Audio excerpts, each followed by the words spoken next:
आवाज साताराचा।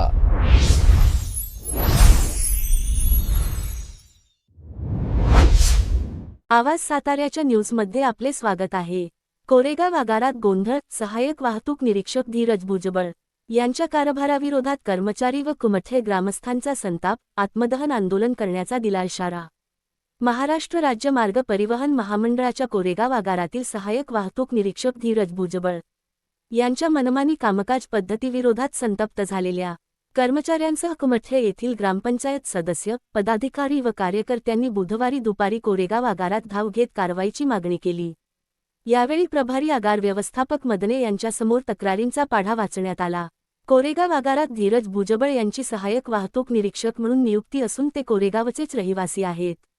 त्यांच्या कामकाज पद्धतीबाबत अनेक तक्रारी असूनही आजवर कोणतीही कारवाई करण्यात आलेली नाही, असा आरोप कर्मचाऱ्यांनी केला।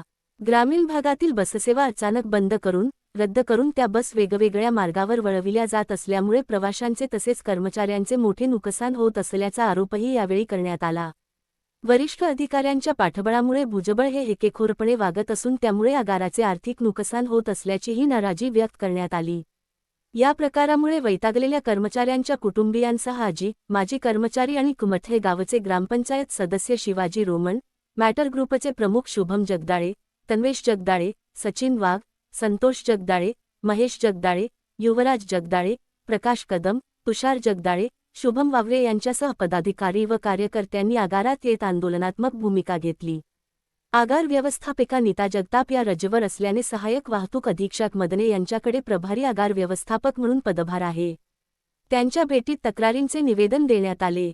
यावेळी सर्वांचे म्हणणे ऐकून घेतल्यानंतर मदने यांनी हा विषय वरिष्ठ कार्यालयाच्या निदर्शनास आणून देत अहवाल सादर केला जाईल, असे आश्वासन दिले। दरम्यान, सहाय्यक वाहतूक निरीक्षक धीरज भुजबळ यांच्या कारभाराची चौकशी करून कारवाई न झाल्यास आत्मदहन आंदोलन छेडण्याचा इशारा आंदोलनकर्त्यांनी दिला आहे। सुमारे 1.5 तास सुरू असलेल्या या गोंधळामुळे कोरेगाव आगारातून सुटणाऱ्या अनेक बसफेऱ्या उशिराने धावल्या। या प्रकारामुळे कोरेगाव शहर व तालुक्यात दिवसभर चर्चा रंगली होती।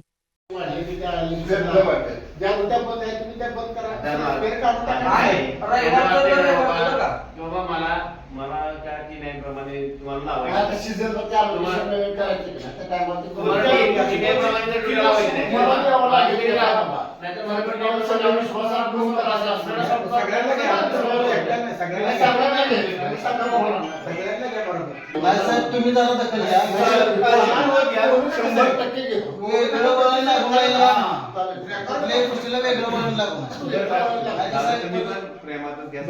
प्रेमा नाही म्हणून तर इथपर्यंत आलो।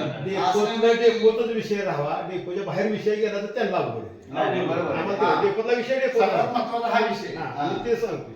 त्यांनी सेकंड पोसून काय केलं धमक्या देतात बाहेर त्याबद्दल काय तुम्हाला सांगायची गरज नाही, आमच्या गावात सांगायची गरज नाही।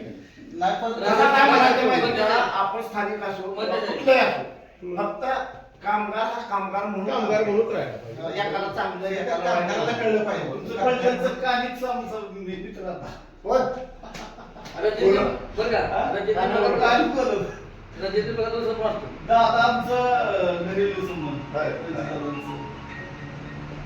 माझी तुला कहाणी आहे, माझी कहाणी सांगितली तुम्हाला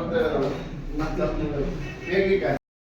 मी महाराष्ट्र एसटी कर्मचारी काँग्रेस संघटनेचा जिल्हा कार्याध्यक्ष असून याबाबत माझ्याकडे कोरेगाव आगारातील अनेक तक्रारी वाहतूक निरीक्षक श्री भुजबळ साहेबांच्या बाबत आलेल्या आहेत। याबाबत आम्ही वेळोवेळी विभागीय कार्यालय, मध्यवर्ती कार्यालय तसेच कोरेगाव आगारातील प्रशासनाकडे न्याय मागितला, तथापि वारंवार आम्हाला याबाबत न्याय दिला नाही। यामुळे बरेच कर्मचारी स्वच्छानिवृत्ती घेऊन निवृत्त झाले, त्याचा त्रासाला कंटाळून निवृत्ती घेतली आहे। तसेच काही कर्मचाऱ्यांनी आत्मदानाची पत्र दिलेली आहेत। याबाबत वाहतूक निरीक्षक यांची सखोल अशी चौकशी करावी व त्यांची अंदाधुंदी कारभारावर पायबंद घालावा, अन्यथा आम्हाला आत्मदहनासारखे आंदोलन करावे लागेल। या आगार प्रशासन व श्री भुजबळ साहेब जबाबदार राहतील याची गंभीरपणे नोंद घ्यावी विनंती। गणेश माणिक रोमन, मी कोरेगाव आगारात 23 वर्ष वाहक म्हणून काम करत आहे। मला कोरेगाव आगारातील वाहतूक निरीक्षक धीरज भुजबळ साहेब हा सारखे वारंवार त्रास देत आहेत आणि ड्युटीला मुद्दाम अडवून ड्युटीला लावत आहेत, अर्धा नामंजूर करणे असे वारंवार त्रास देत आहेत। आणि जाणून कुमतेच असल्यामुळे मला त्रास देत आहे आणि या त्रासाला कंट्रोल मी आत्मदहन केल्याशिवाय मला पर्याय झाला नाही, कारण इतका त्रास दिला आहे की जवळजवळ मला ह्या आगारात सगळी माणसं तुच्छ वाहून बघायला लागली आहे की ही करत आहे. कौटुंबिक वातावरण मला मानसिक खूप खराब केलेलं आहे. सारखी चिडचिडपणा झालेला आहे माझ्या त्या भुजबळ साहेबांच्या त्रासामुळे. तर याची बदली व्हावी, अन्यथा मला आत्मदहन केल्याशिवाय पर्यायच नाही ह्या डेपोत. आवाज साताऱ्याच्या या चॅनेलला बातमी देण्यासाठी आजच संपर्क करा. संपर्कासाठी नंबर 90 96 68 29 29.